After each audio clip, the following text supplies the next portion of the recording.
Hi, everybody. This is J.A. Dava, and welcome to Challenging Your Status Quo. It's our podcast, and it's a podcast that will absolutely challenge your professional and vocational side of you. Part of the reason why we're here is to make sure that all of you walk away with something to help your sales business, your leadership business, as well as just in the culture of your company. Now, we introduce challenging your status quo very specifically. We break it down, and we're willing to go here with you outside of your own vocational concerns. We absolutely believe that there are five well-beings on this that we address on the podcast, and for your success to be more whole, we believe that it is five well-beings. Vocational being the key of the five, but here are the four other ones: spiritual well being, relational well being, um, physical well being, vocational well being, as well as philanthropical well being. And basically, what that stands for, and the last one there, is what are you doing with the blessings that have been given to you? Part of the reason why we love bringing to you challenging your status quo is we believe there isn't a status quo, that everyone has their own. And the guest we have today is actually somebody who will probably challenge everyone's status quo. And by the way, in the well-beings, we usually try to concentrate on a specific well-being on top of your vocation. I think we're going to cover just about all of them. Very specifically, we're definitely going to challenge the philanthropical side. We're definitely going to challenge relational wise, as well as the spiritual, all mixed in to help you increase or to succeed vocationally. And I am Jay Dava. I am one of the co-hosts. Right next to me is my business partner at Latreia Coaching and Consulting. And our information is down below. Please take the time. If you like what you guys are listening to, make sure you subscribe so that you never, ever miss any of our episodes.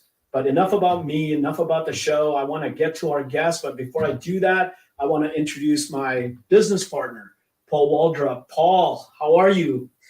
Jay, it's good to see you, my friend. I love doing these together. What's really cool is you never know who we're going to bring on and what you're going to learn on these podcasts. And that way, it's not going to be stale, and it's not going to be static. It's going to be very dynamic. It's going to be very robust. So many different topics that we cover, but it's so exciting. And I love your introduction on the well-beings. What I think is really important to understand is that you're not going to ever optimize your vocation, your business, your execution if you're suffering in another area of your life. I mean, we don't live as independent, fragmented beings.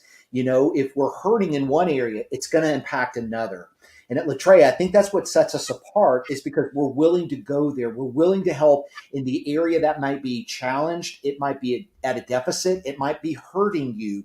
Because once we address that and work through it together, it allows you to optimize the other areas of your life to really perform at the level you want to. So that holistic approach is something we've done from day one. We will always do it. And the guests that we bring on to this show help to just continue to build that foundation to build on. So we really appreciate everyone tuning in and just being a part of this, because it's so important that we really help you in all of these areas for sure. But it's a great day, JA. It's really our mission to do this, really, isn't it?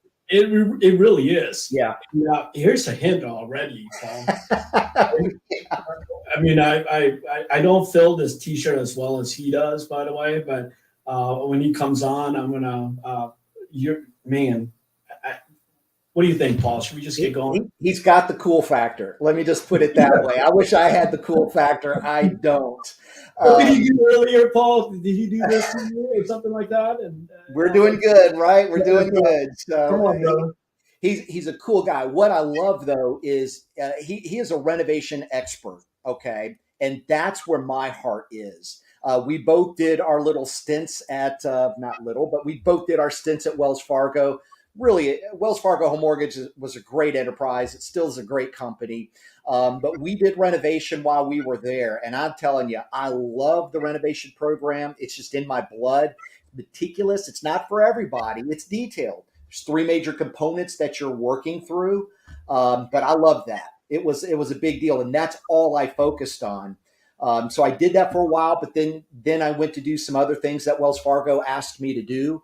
But I just love it. I could talk renovation all day long.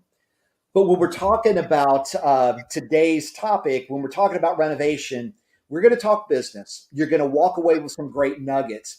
But our guest is very, very special. Make no mistake about that. And when Vince comes on, he's going to talk about renovation in a little bit of a different way. So it's going to be it's going to be a soul challenging as well as a mind challenging episode. So anyway, I'm super excited to have Vince on, JA. He's got some really, really good things to share. So I'm super excited about today's episode. Well, let's bring him on. Yep. First of all, not only is this T-shirt Renovate Me, but this book right here is just a beginning hint of what really is going to be covered today. It's not just about renovation loans, guys. It's about renovating you. Okay. So with that said, I would like to bring Vince on. Vince Napolitan, Mr. Hey, Vince.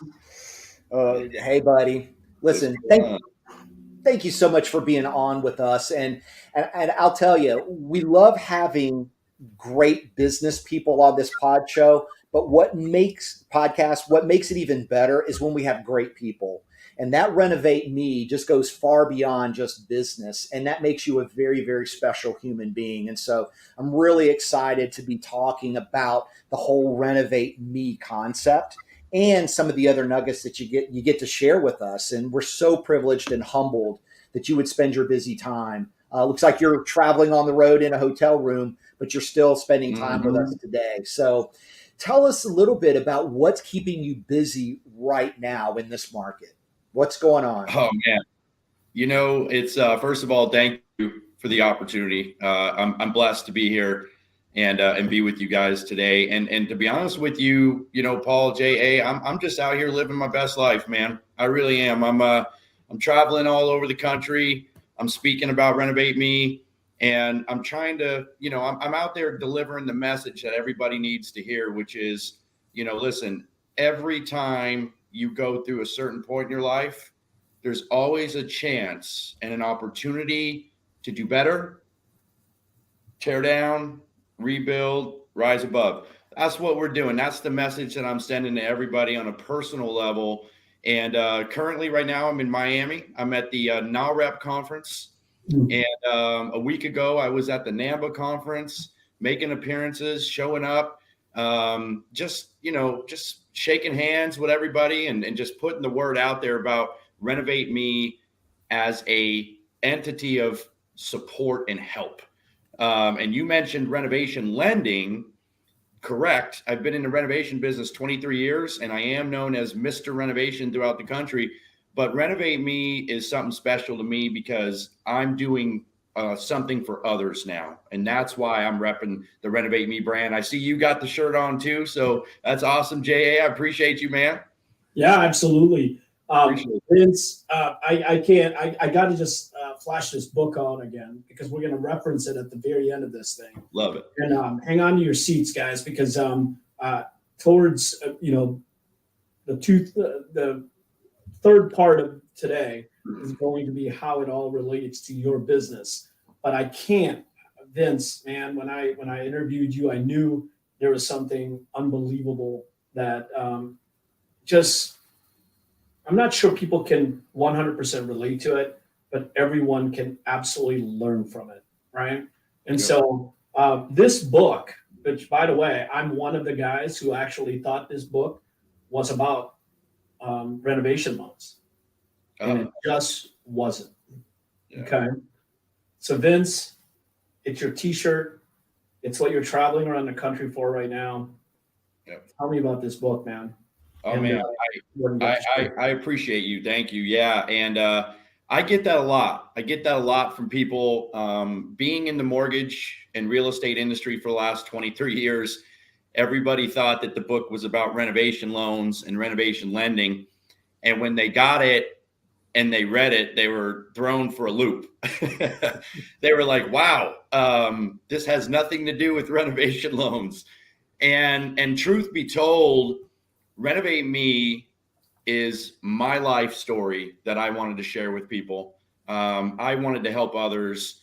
And it's a very, very special time for me right now, which is why I'm traveling all over the country. My second book is getting ready to come out, which is called Renovating Me. And I'm also celebrating 25 years to the day in October 1st. I will be celebrating 25 years. I was sitting in a jail cell. I was facing multiple felony charges. My life was about to be flipped upside down. And I had to renovate myself. I had to change. And I wanted it. And I needed it. And I needed something to happen. I needed a blessing in my life. I needed to see the path. And that's really the story about Renovate Me, which is I take people through my life journey and I talk about the struggles and I talk about overcoming the obstacles in your life and defying the odds. And truth be told, it's a story about a fighter, a warrior, which is why you see the Spartan logo on the shirt, because the warrior, what I tell everybody in my message is you have to be a fighter in life, a fighter. Every day you have to be ready to fight. And when I say every day you have to be ready to fight, I'm not talking about physical violence. I'm talking about fighting for things that you need in your life. And for example, if I need to succeed in my career, if I need to build and strengthen my relationship with my wife or my partner, or if I need to establish a better relationship with my children, that's what I'm talking about. You have to fight for that every day. You have to fight for a relationship. You have to fight to have great relationships with your children and your spouse. You have to fight to succeed in your career. You have to fight for everything in life. And you have to learn to not give up and keep fighting and keep going. Because at the end of the day, when you go to bed, tomorrow is never promised. You might not wake up the next day. And so my life, I live every day to the fullest. I give it 100% every day. Notice I didn't say 110 because the max capacity is 100. That's just a fact. And I will tell you right now, there's days where I know I didn't give it 100, but I take that, I reflect on that, and I rebuild for tomorrow. And so every day I do that. I continue to work on my journey. I continue to go out and do my best. I continue to help others. And that's the fighter. That's the fighter in all of us. And that's really the message that I share to people. And I give them my life story. To give you a little bit more about the book and a little bit more about my life and what I speak to people about, which is the Renovate Me portion, right? I come from a broken home. I was badly abused physically, mentally. I had my parents were very bad drug addicts and alcoholics. I lost every single family member in my life to drug overdose. I get a little choked up when I talk about it because what people don't realize is vulnerability. It's hard. Yeah. And when you learn to open up and be real, it makes you a better person and it makes everybody around you better. So at the age of 11 years old, I was brutally beaten by my mother with a baseball bat and I was removed from my home. I went to the hospital. And then I got out of the hospital and I got put into a group home called Child Haven. And I grew up in a group home called Child Haven in Las Vegas for a little while. And Child Haven ended up getting a hold of my father. I don't know how they did, but they did. And my father picked me up. And the very first thing he says to me is, "Do you have a place to go?" Now, mind you, I'm 11 years old, getting ready to have my 12th birthday. Doesn't ask me if I'm okay. Doesn't ask if anything is going on. He drops me off at a friend's house, never comes back. At the age of 12, I'm homeless. I'm literally eating out of trash cans, sleeping in parks, running the streets of Las Vegas by myself. By the age of 13, I joined a gang, and I ran with one of the most ruthless street gangs in the country. I did some things that I'm not proud of. I've lied, I've cheated, I've stole, I've done all kinds of things in my life that I'm not proud of. But I knew that I was better than that. I knew that I was different. And so going through the chapters of my life, being homeless, not having family, everybody turned their back on me. Society turned their back on me. When you're part of that life, a part of that world, people look at you different. When I was going to school and I was homeless, my backpack was filled with clothes, not books, not material to go to class to be prepared to learn. But teachers would look at me and think that I wasn't trying or I didn't want to be there. And so they looked at me different, not realizing that my life was in my backpack. That's all I had. I really went to school just so I could eat. That's why I went to school. I didn't go to school to learn. I went to eat.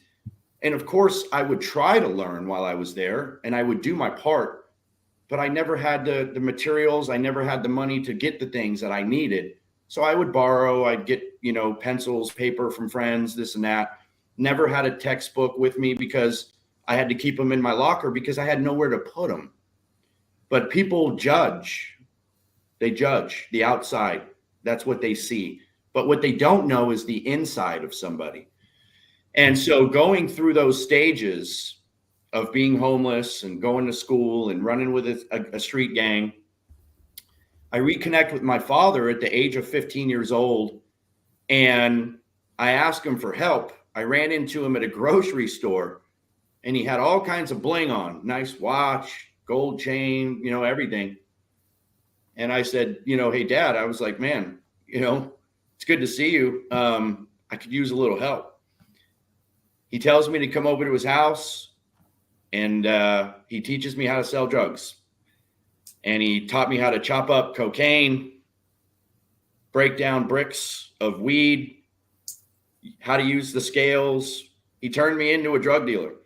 At the age of 15, I am the largest drug dealer in the high schools of Las Vegas, running with the most notorious street gang in the country. I'm on a track to nowhere.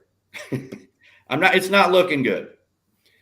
And one day I had an opportunity to really see life differently. And what I mean by that is I was jumped and robbed by another gang, a rival gang, that took all my stuff. They took all my drugs, they took all my money, they robbed me, and they beat me pretty bad. So, of course, in that street life, the only way to take care of that is retaliation. And that's the worst thing in the world. But I got a gun. They gave me a gun, fully loaded clip, and said, don't come back till the clip is empty. Go handle business. That was a defining moment in my life where I've seen people get beaten down. I've seen people get killed. I've seen people get stabbed. I've been a part of that life. I knew I was better than I felt something. And like I said, that's where my life turned. And I said, I can't do this. I'm not a killer. This is not me. So I tried to separate myself. I tried to really focus on school, and I tried to just do better. I quit selling drugs to my dad after that. He didn't want anything to do with me after that anyway, because I couldn't pay him back for all the drugs that I lost. But I go get a job in the mall. I'm trying to go to school. I'm trying to do better for myself. And I'm constantly fighting every day to survive. Not only survive being homeless and everything that I was going through, but then trying to survive to change my life for the better. And every time I turned around, I'd get pulled back into that life. I got pulled back into that gang life. I got pulled back into these things.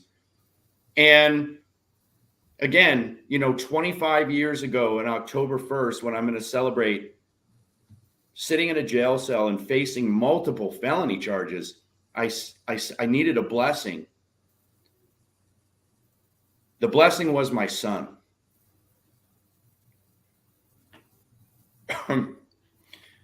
So that changed my life forever. Excuse me. It's all right, buddy. Some of us never had a chance. It's just a fact. I've had to fight for everything in my life. So when I had my son, that was it. I had to step up. I had to change. That was the blessing that I got. And I knew that was a sign that said, here, I know you're trying. So that's how it happened.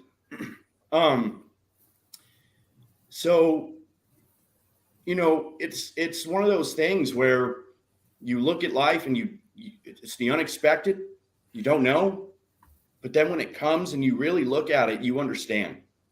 I knew my path was going to be different. And I didn't want to be like my parents. I didn't want to do drugs, so I never touched them.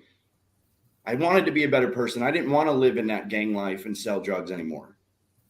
And so, yeah, my kids were my blessing. They saved my life. And that changed everything for me. But then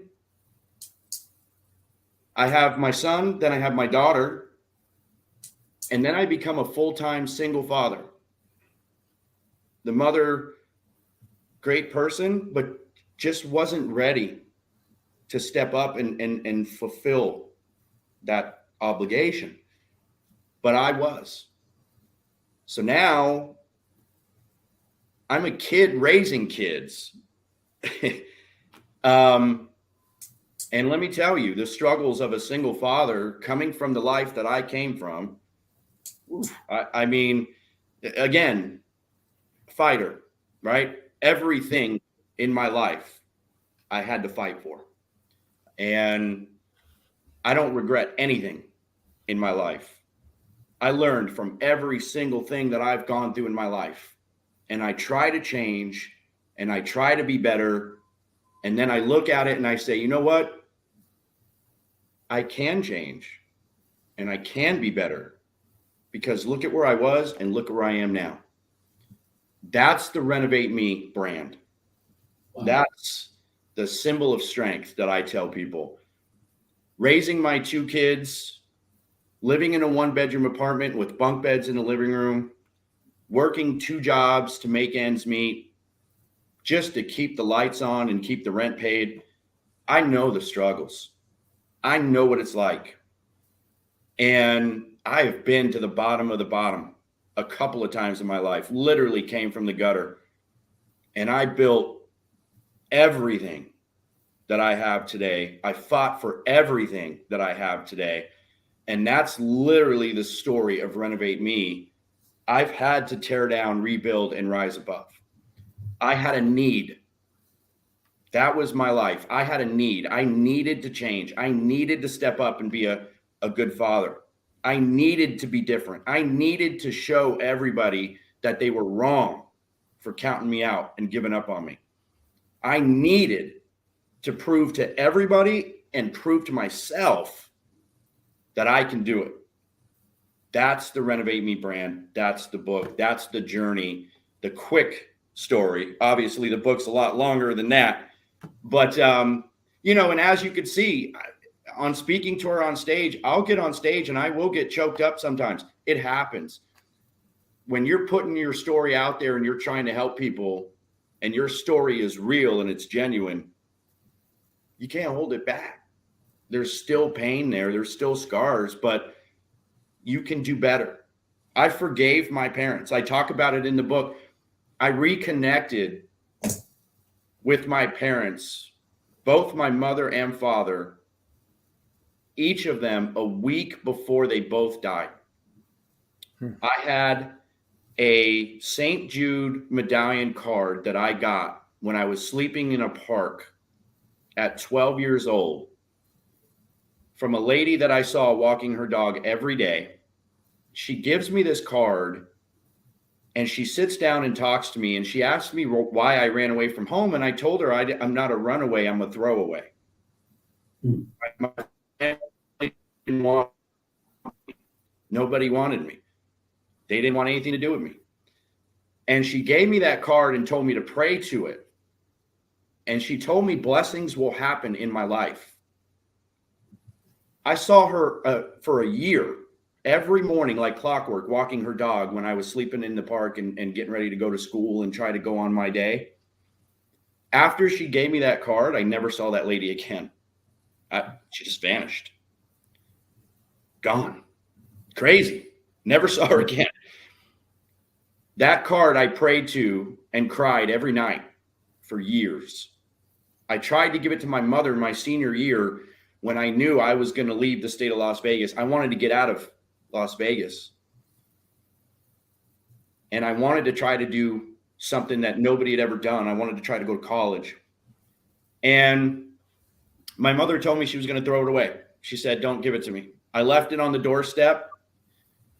I reconnect with my mother. Fast forward years later, I have a speaking event at the Mirage in Las Vegas. I'm going home to deliver my message of growing up in the streets of Vegas. And I'm going to deliver this message to people that have grown up in Vegas and they know what it's like at the Mirage. And I get a call out of the blue from my mother, out of the blue. And I told her I was in town for a conference. I had a meeting that canceled. I could come by and see you. And I did. Went and saw her. She gave me a hug, which my mother never gave me a hug. That was the first hug I ever got. Now, mind you, at that age, I'm in my late 30s. And she never apologizes for anything. She doesn't say anything at all. And I wasn't expecting an apology. But I told her that I forgave her and that I loved her. And I thanked her for the support. And everybody says I'm crazy, but no, understand. They created me. My parents created me. They made me the man I am today. And I'm thankful for that. I don't hold any ill will towards anybody, and I definitely don't hold anything in. I let it out, right? So I see my mother. I get to give her a hug. I get to tell her I forgave her. She dies a week later, drug overdose. I come to pick up her belongings. I find the card, the medallion, in her purse. True story.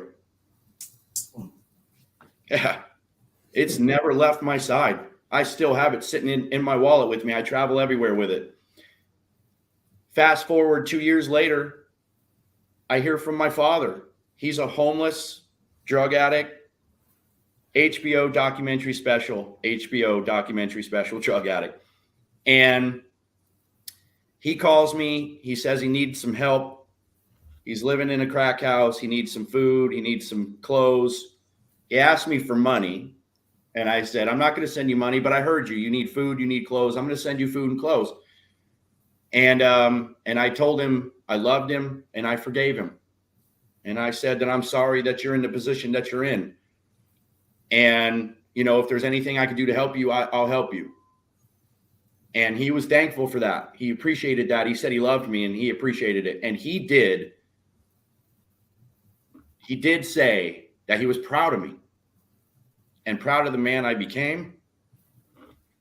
He died a week later. Drug overdose. But blessings, because I got to reconnect with them and I got to take that weight off my shoulders. That was the best feeling in the world. To tell them that I forgave them, that's all I needed. I didn't need to hear I'm sorry. I didn't need to hear, all the, hey, I'm sorry for everything. I'm sorry for this. I'm sorry for that. I don't need an apology. I forgive you. That's what I need. That's what we need. Everybody, when they need something, forgiveness is the best.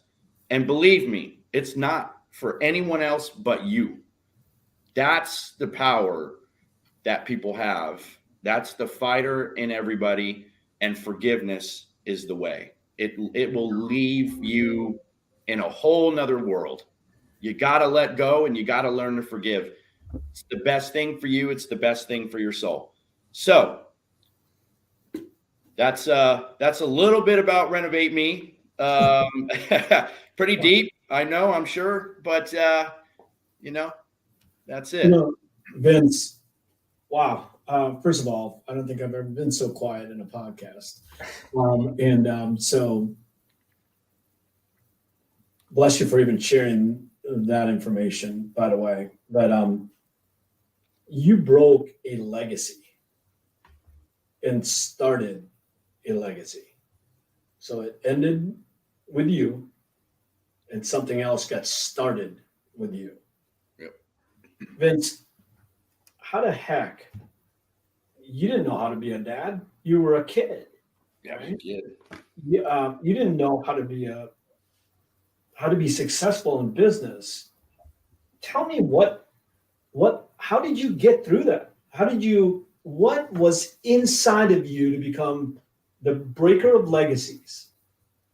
If that even makes sense to you. I mean, It does. Talk It to does. me about that for a second. That to me is just phenomenal.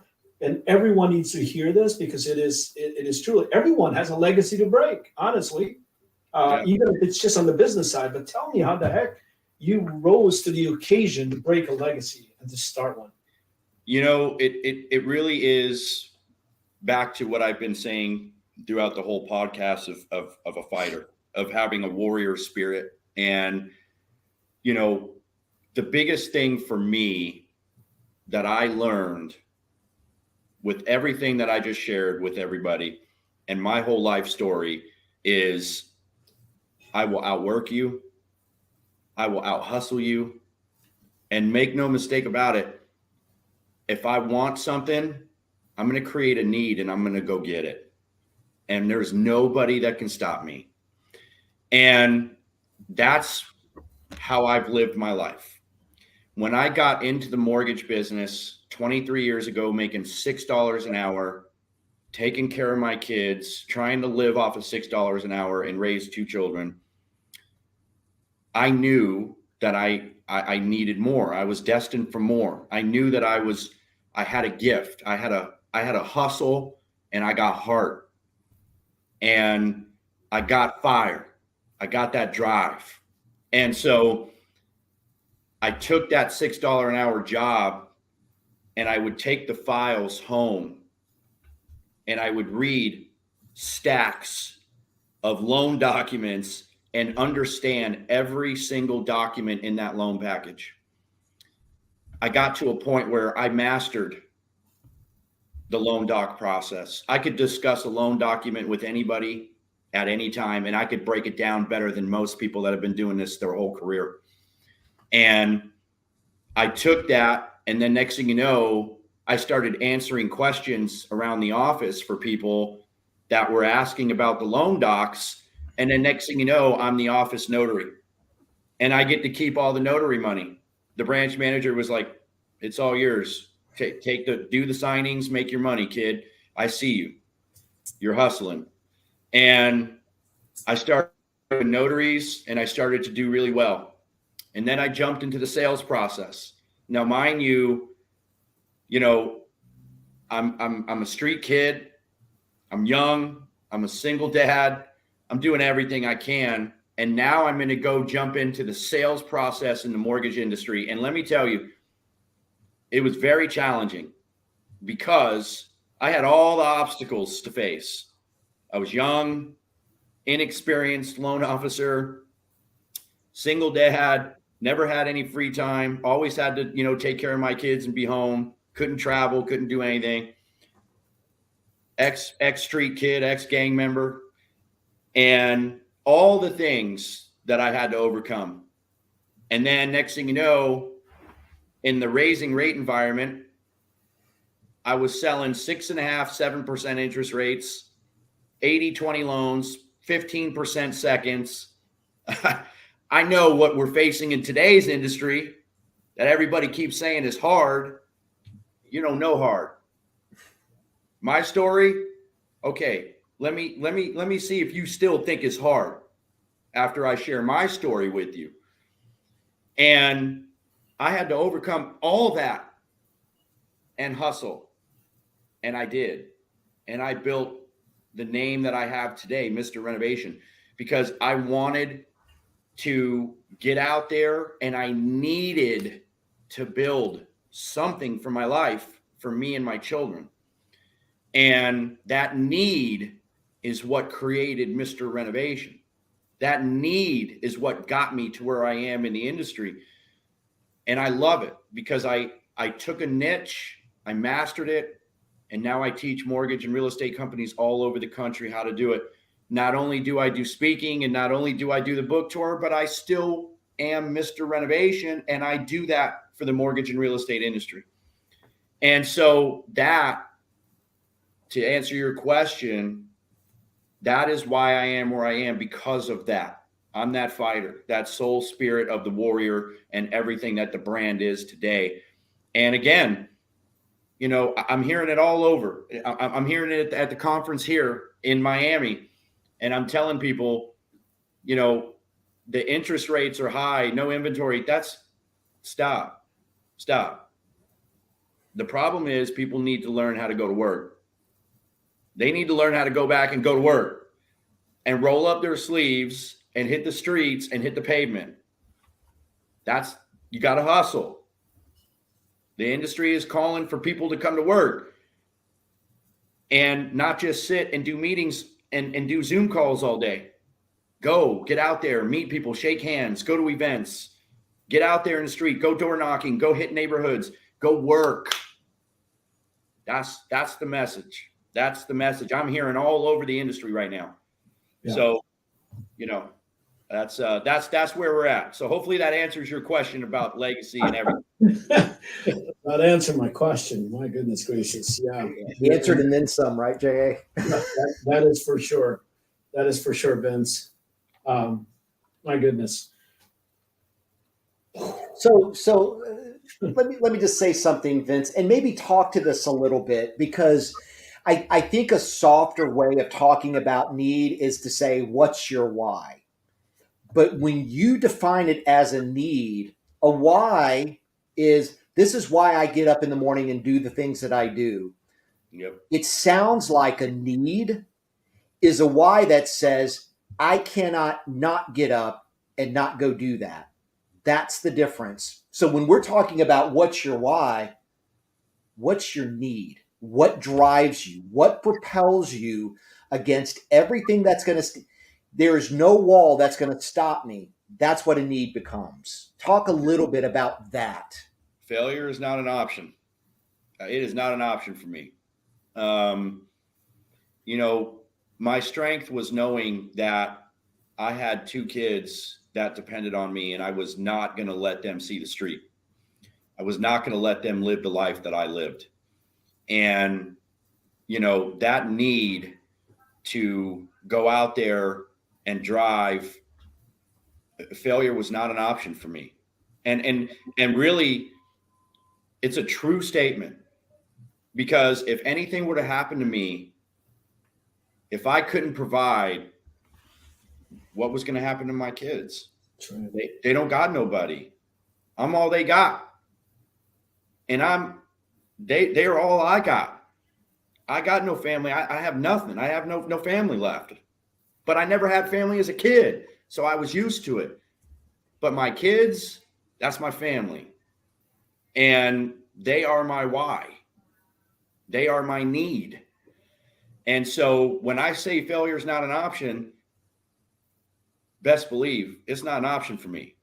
And so that's why when I go to these conferences, And before I started doing inspirational speaking and before I started talking about the Renovate Me tour, I would go to mortgage conferences as Mr. Renovation, and everybody would talk about me and say, hey, yeah, that's Mr. Renovation. That's the renovation guy, and best believe when I come into a conference, I'm coming to get some business. And I'm going to take it. I'm going to take it. And so I'm not leaving here without opportunities, and I'm not leaving here without business. That's it. So that drive, that need is really, failure is not an option. Yeah. That's my life. That's how I've always lived my life. Every day. I cannot fail.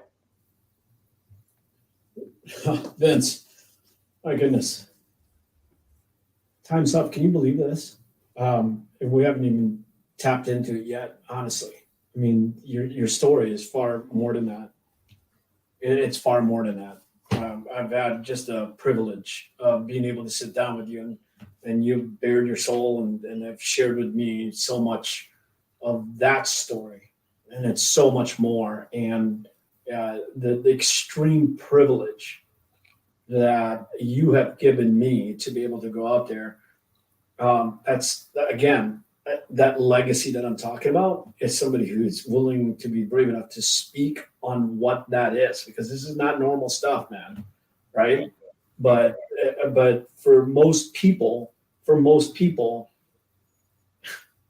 it's what takes every excuse away. Right.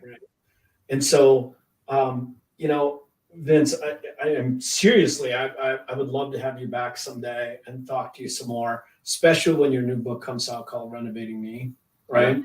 I would love to be able to do that. But Vince, we talk about the different well-beings in this and at Latreia, and you've talked spiritual, you've talked relational, God help us all, you've talked relational, right? Absolutely every tip, I hope people were writing it down, because the tips that you've given from a business perspective stems from the deepest part of you. But there's that other side, because you don't need to be doing it. There's nothing about you that needs to go out and try to better other people. Right. And yet you do. And I know I held this book up earlier, right? But this Renovate Me book, like I said, when you first told me about it, I picked it up. I thought it was about the renovation loans. I thought I could study a little bit about you in this book about the renovations loans. Well, I did. I didn't realize you were renovating you. Though. Yeah, I appreciate it. Yep. And I want everyone that's listening to this thing to pick this book up. It's easy reading, by the way. Okay. But Vince, it isn't easy. Yeah, that's true, right? It's easy reading from a thickness standpoint, but it's not easy. It's heart-wrenching. Yes, absolutely. But Vince, the philanthropic side of you do not need to do anything for anybody in this world. But tell me what this book is going to go towards. So all the proceeds from the book, all the residuals, everything that I get from the merchandise of the Renovate Me shirts and the brand and the book all get donated back to Child Haven and Mended Arrow foundations and things of that nature that support broken and lost children. Because, I know I'm different, and I know you guys heard my story and you hear the success behind it, but a lot of kids get lost and they're not able to return from it. Suicide is a big deal. I fought suicide and depression on my own numerous years. I know what it's like. Suicide Prevention Month is, currently still here. It's not over yet.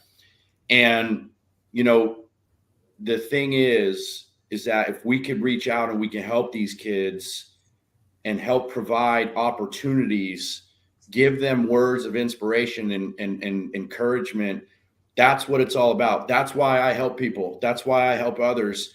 And, all the proceeds get donated back to those charities, and I don't keep a dollar of it. So. Vince, again, I'm going to have you back on, and just thank you. Thank you for everything that you've shared today.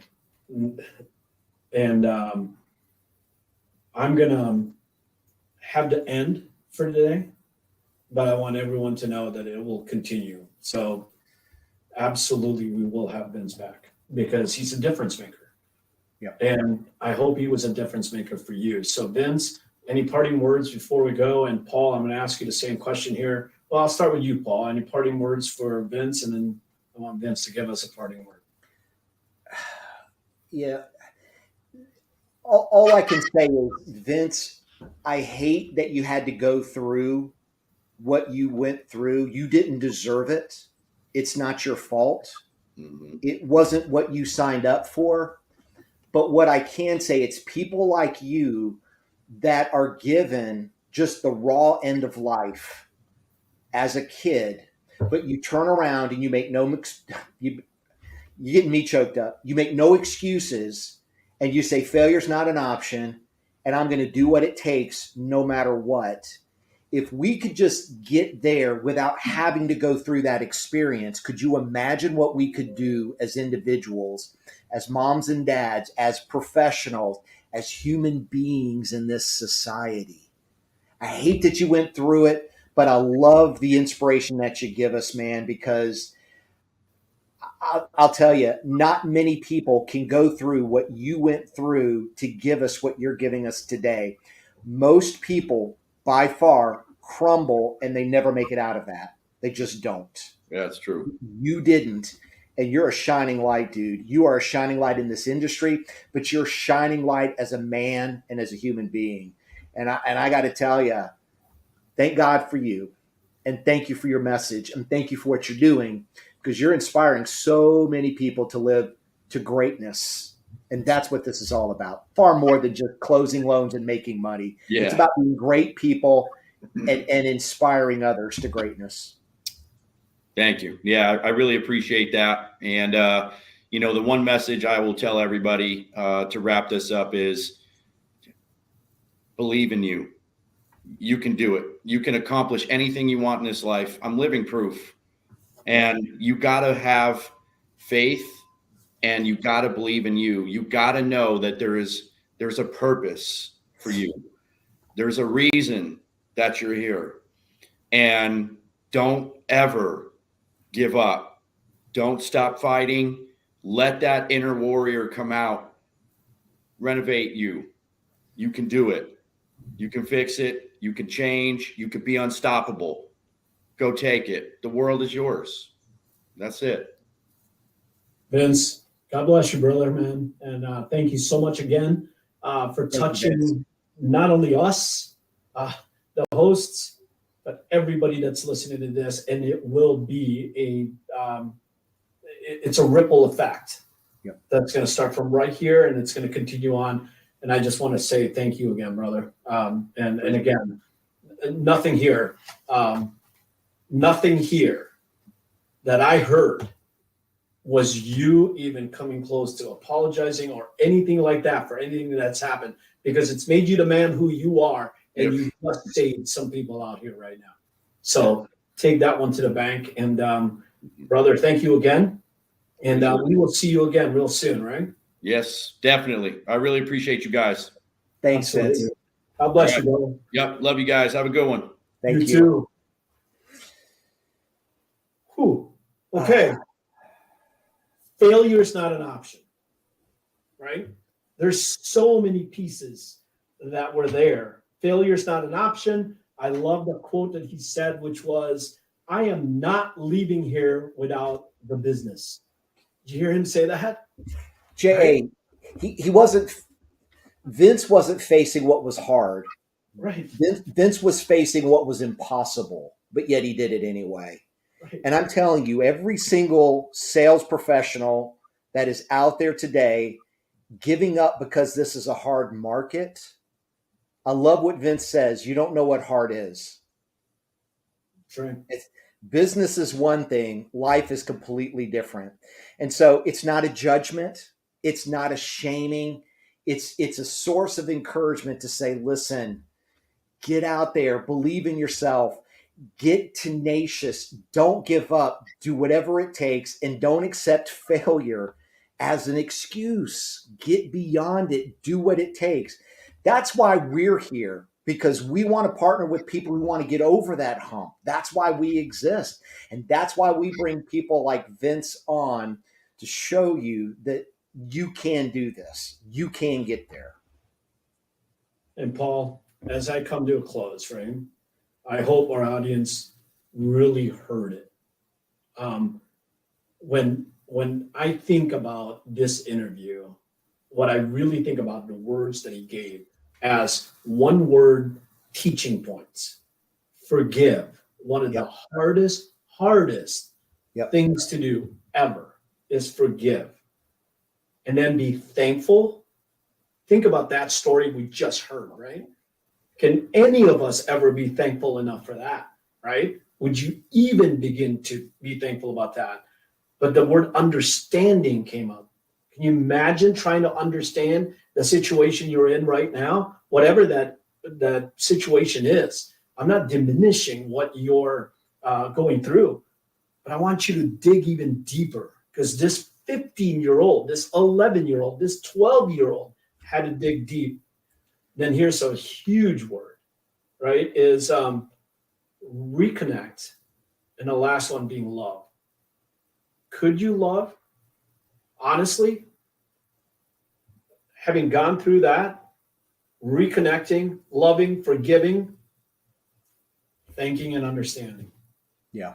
If anyone had an excuse not to do that, it was Vince, but he chose a better way. And as a result, he's given us something special. Absolutely. And those of you that are here, Paul, I'm going to say goodbye to you as well. What a great, I can't even say the word great shows, right? It's a great show because it's just been such a heartful show. Yeah, and this was a message. It wasn't a show, it was a message. It was 100%. So Paul, thank you for that. And for everyone else that's listening, guys, please renovate me. Pick it up. Go buy more of it. And let's take care of some kids out there. Because not everybody would be as strong as Vince would be. So this is Latreia. And if you did enjoy and have learned a lot from this, and you don't want to miss any more of the episodes, please subscribe. And we love you all. And I can't say enough. Vince Napolitan, Mr. Renovate, unbelievable. God bless you all. Take care. Take care.